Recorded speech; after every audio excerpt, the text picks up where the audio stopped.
जय श्री राधे, जय श्री कृष्ण। आज विद्या विवादाय धनम मदाय शक्ति परेशां परपीडनाय खलस्य साधो विपरीत में तज्ञानाय दानाय च रक्षणाय। बड़ा सुंदर श्लोक है कि विद्या विवादाय धनम मदाय। हमारे पास अगर हम विद्या है, विद्यापति हो जाएं, तो विद्या से हमें कभी किसी की अवहेलना नहीं करनी चाहिए। विद्या से किसी को हमें अपमानित नहीं करना चाहिए और विद्या से हमें कभी विवाद भी नहीं करना चाहिए। धनम मदाय, धन से हम किसी को मद, ऐसे कोई अपराध नहीं करना चाहिए जिसके द्वारा हमारे समाज में हमें लोग बहिष्कृत कर दें और उस धन से हमें हमारे मद उत्पन्न हो। ऐसे धन से तो ना हो धन तभी अच्छा है। धनम मदाय शक्ति परेशान। परमपिता परमेश्वर ने अगर आपको किसी भी तरह से कोई शक्ति प्रदान की है, वह चाहे तन का हो या मन का हो या धन का हो या दैवत्य शक्ति अगर आपको प्रदान की है परमात्मा ने, वह चाहे हनुमान जी की कृपा हो या चाहे माँ सरस्वती वागीश्वरी माँ भगवती की कृपा हो। वागीश्वरी देवी अगर आपकी वाणी में सरस्वती देवी विद्यमान है तो आपके पास शक्ति है। शक्ति परेशां परपीडनाय। जो दुष्ट लोग होते हैं वो अपनी शक्तियों से लोगों को पीड़ा पहुंचाते हैं, अपने धन से मद करते हैं और विद्या से विवाद करते हैं, लेकिन ये महापुरुषों का लक्षण नहीं है। महापुरुषों का खलस्य साधो विपरीत में तत्, इसके विपरीत जो हैं महापुरुष अपने शक्ति के द्वारा समाधान करते हैं, विद्या के द्वारा रक्षा करते हैं, शक्ति के द्वारा रक्षा। विद्या विवादाय धनम मदाय शक्ति परेशां परपीडनाय खलस्य साधो विपरीत में तत् ज्ञानाय दानाय च रक्षणाय।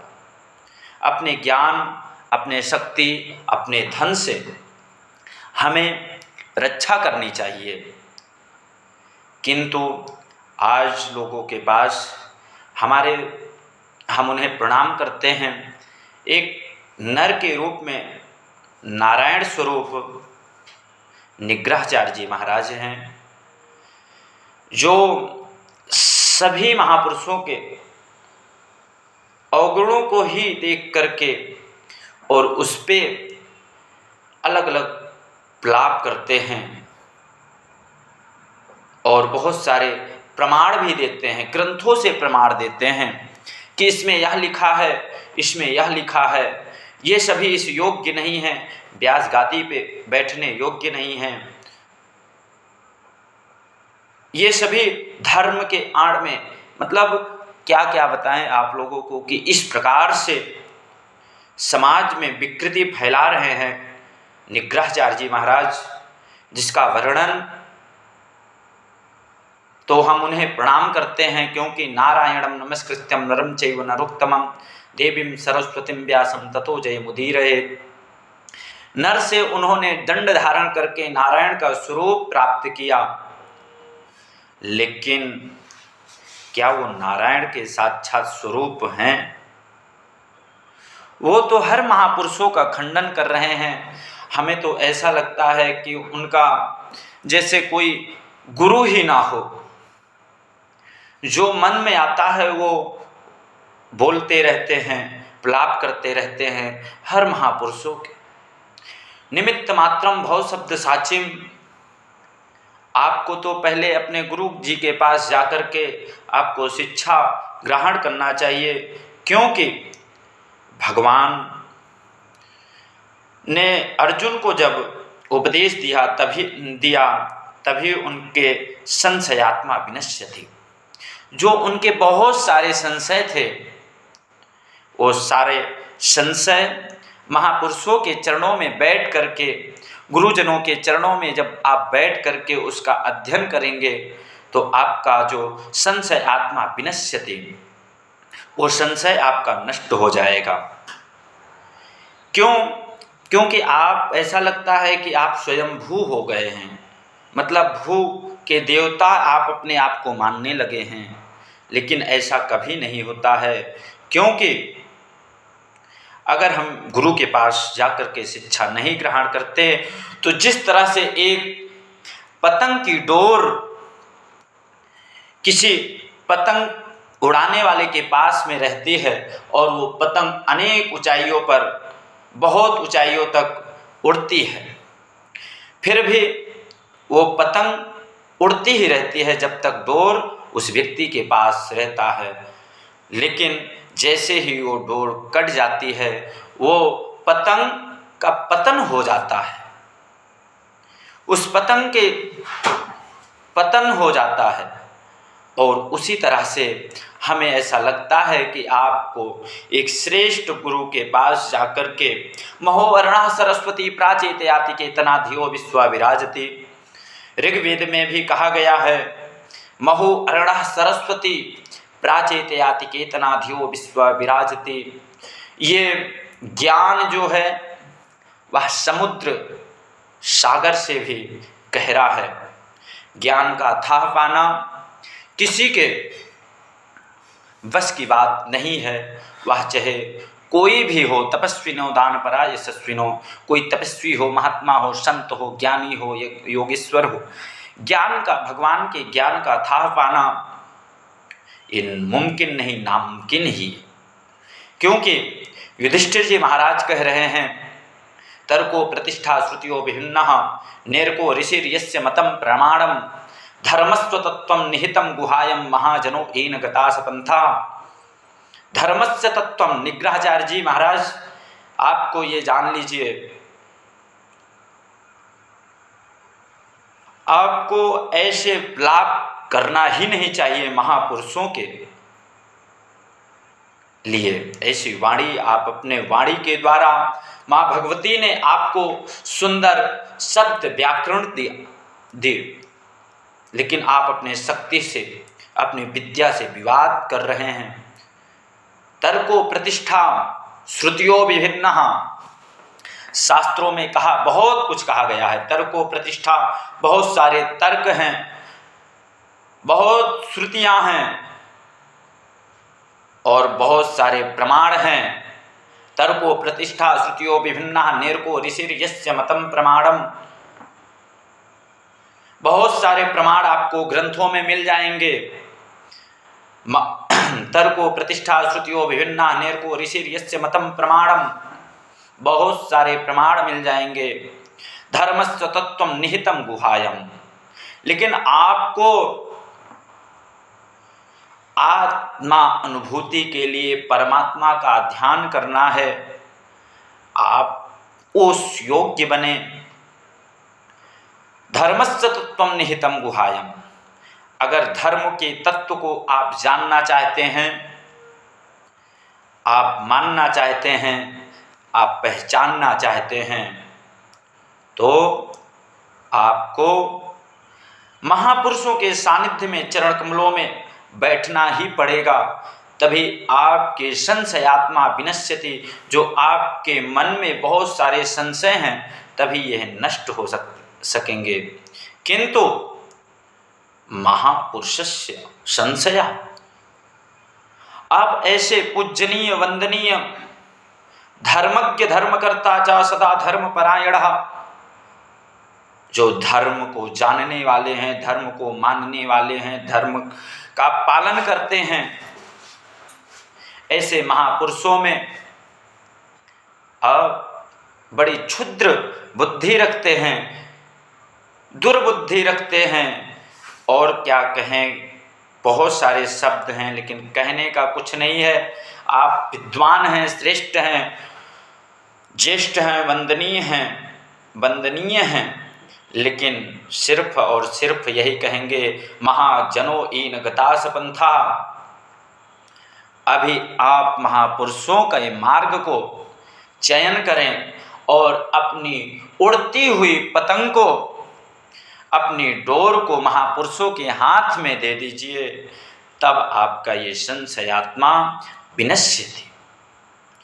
नहीं तो गीता में भी कहा गया है, अगर आप महापुरुषों में दुर्बुद्धि रखते हैं, इस तरह से दृष्टि रखते हैं, तो आपको स्वांतः सुखाय, स्वयं की अनुभूति, स्वयं के लिए आप क्या चिंतन कर सकते हैं।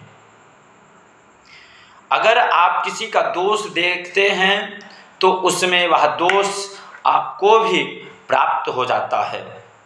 इसलिए आप द्वेष बुद्धि ना रखें, क्योंकि माता सती ने भी अपने पिता दक्ष से कहा भागवत में कि आप ऐसे महान शिव के विरुद्ध अपनी भावना रखते हैं, तो क्या ऐसी भावना रखने पर दक्ष का कल्याण हुआ? दक्ष का यज्ञ हुआ, और जो ग्रंथों का आप अध्ययन करते हैं सब जानते हैं, लेकिन क्या इससे यज्ञ का पूर्ण फल उन्हें प्राप्त हुआ? यज्ञ हुआ उनका, यज्ञ तो विध्वंस हो गया। और माता सीता ने जो अपने स्वयं पुत्री के रूप में जन्मी, वो स्वयं अपने पिता को इस तरह से कोस रही हैं कि हे पिता, पिता तो उन्होंने कहा ही नहीं, क्या क्या शब्दों का उच्चारण किया कि इससे तो अच्छा है कि मैं इस दावाग्नि में जल करके भस्म हो जाऊं, क्योंकि आपने ऐसे महान कल्याणकारी भगवान शिव में द्वेष दृष्टि रखी है। तो आपको यही कहना चाहूँगा, हमारे निग्रहाचार्य जी महाराज, आप अपने नर से नारायण का स्वरूप धारण किए हैं, तो नारायणत्व का ध्यान रखते हुए धर्मज्ञ बनिए। धर्मज्ञ धर्म कर्ता च सदा धर्म परायणः, और धर्म करिए, धर्म का पारायण करिए, धर्म का आचरण करिए, और तत्भ्या सर्वशास्त्रार्थ। सभी को, इस समाज को आपके द्वारा एक नई दिशा और नई ऊर्जा, नई राह प्राप्त हो, कि हमें ऐसे संत मिले जो शास्त्रों के साक्षात, जैसे दर्पण होता है, शास्त्रों में हमें ये दर्पण दिखा रहे हैं। लेकिन इन महापुरुषों के बारे में आपको ऐसी दुर्बुद्धि रखना, ये तो बड़े ही कष्ट की बात है। बहुत सारे प्रमाण हैं, महाजनों इन गतास पंथा। आप सिर्फ और सिर्फ महापुरुषों का ही संसर्ग करें, नहीं तो आपका कल्याण होने वाला नहीं है। जिस तरह से, क्योंकि आप जानते होंगे कथा कि जिस होलिका को परमात्मा ने वरदान दिया था, और उस वरदान का दुरुपयोग भगवान प्रहलाद को जब जलाने के लिए की, तो होलिका स्वयं जलकर भस्म हो गई। इसलिए आपके पास वागीश्वरी माँ भगवती प्रसन्न है आपकी वाणी में, तो उसे आप प्रतिष्ठित करें, ना कि उसके द्वारा किसी को अपमान करें। महापुरुषस्य संशया, महापुरुषों से श्रेष्ठ आप नहीं हैं, आप नहीं हो सकते हैं। अगर आपको बनना है, श्रेष्ठ बनना है, उसके लिए आपको श्रेष्ठ आचरण, श्रेष्ठ कर्तव्य और श्रेष्ठ धर्म का पालन करना पड़ेगा। ऐसे नहीं कि आप विवाद के रूप में उसे समाज के विकृति से परिपूर्ण करें। समाज को वैसे भी बहुत सारे षड्यंत्र हैं जिसके द्वारा सनातन धर्म पर आघात समय समय पर होते रहते हैं, लेकिन आप जैसे ज्ञानी संत महात्मा नारायण स्वरूप निग्रहाचार्य जी, अगर आप ऐसे महापुरुषों पर द्वेष दृष्टि रखेंगे तो क्या यह सही है? आपको इस तरह से प्रलाप नहीं करना चाहिए। आप अभी जिस दिन आप वेदांगों का अध्ययन कर लेंगे, शास्त्रों का अध्ययन कर लेंगे, श्रुतियों का अध्ययन कर लेंगे, उस दिन सारे आपके जो संशयात्मा विनश्यते, वे सारे संशय नष्ट हो जाएंगे। क्योंकि अभी आप ऐसा लगता है अबोध हैं, इसलिए आपके मन में कुछ ऐसी जिज्ञासा रहती है, जैसे कुछ जिज्ञासा रहती है, संशय रहता है कि ये कैसे हैं, द्वेष दृष्टि से ये उच्चारण करने योग्य नहीं है, इन्होंने यह बोला, क्या उस पे आप का अगर मंतव्य है तो आप स्वयं जाकर के उनका चरणों में बैठ करके अभी कुछ पाने के लिए आपको वहाँ जाना पड़ेगा।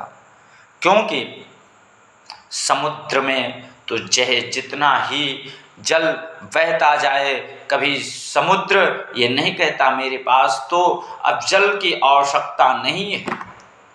आपको ऐसा लगता है कि अब हमें ज्ञान की आवश्यकता नहीं है, तो ये जान लीजिए जिस तरह से उस पतंग का पतन होता है, उसी तरह से आपका विनाश निश्चित है।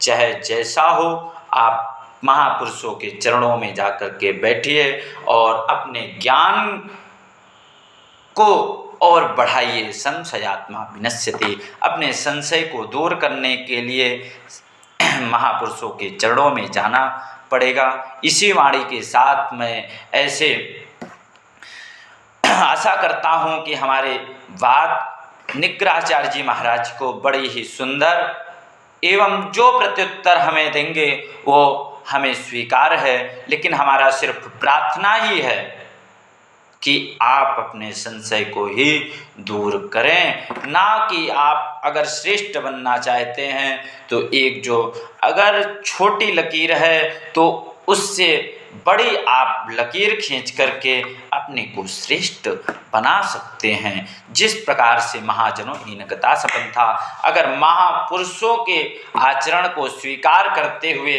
आप उस बड़ी रेखा तक पहुंच जाएंगे। इसलिए हम आपसे मात्र और मात्र प्रार्थना कर रहे हैं कि आप इस हमारी वाणी को स्वीकार करें और अपने जीवन को पवित्र करें महापुरुषों के श्री चरणों में। जय श्री राधे, जय श्री कृष्णा, श्रीमन नारायण।